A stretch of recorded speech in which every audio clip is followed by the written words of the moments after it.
Best time to be student.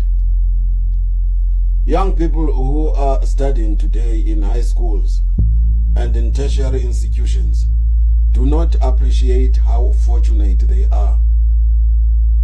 Information is so easy to access. It is as if every student is always walking around with a world-class library in his own pocket. An uninspiring or indeed incompetent lecturer is no longer a big problem, as long as it is clear what the curriculum is. There is always a lecturer around the world who has published great lectures on any topic of interest to a student. It is easier than it has ever been for a student to take the lead in educating himself. Of course, this assumes that the student wants to be educated. I'm aware that there are too many so-called students in our education system who have no interest in knowing anything. All they are interested in is to pass exams. All they want to know is what will be asked in the test and what is the required answer.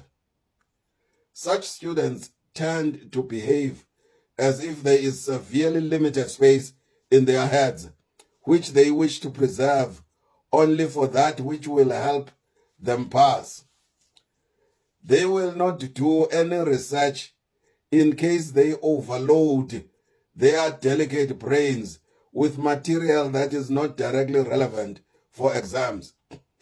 For political reasons, lecturers have acquired the skill to limit the failure rate despite general resistance to acquire knowledge, especially in the historically black universities.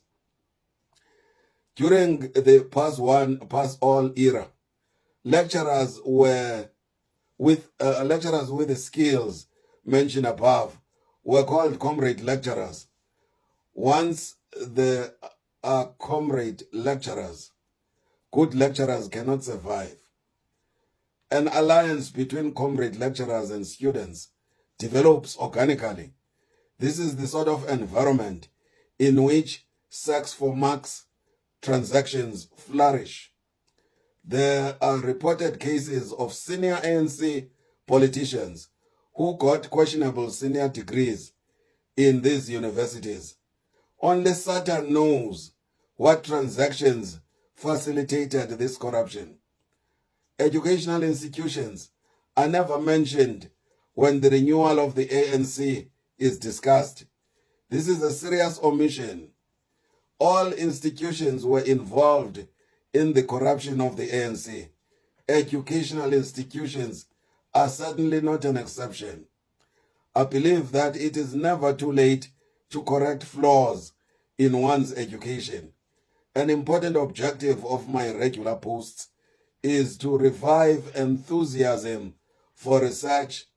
My posts are intended to provide an outline of a curriculum which enables one to understand the political and economic environment we live in South Africa.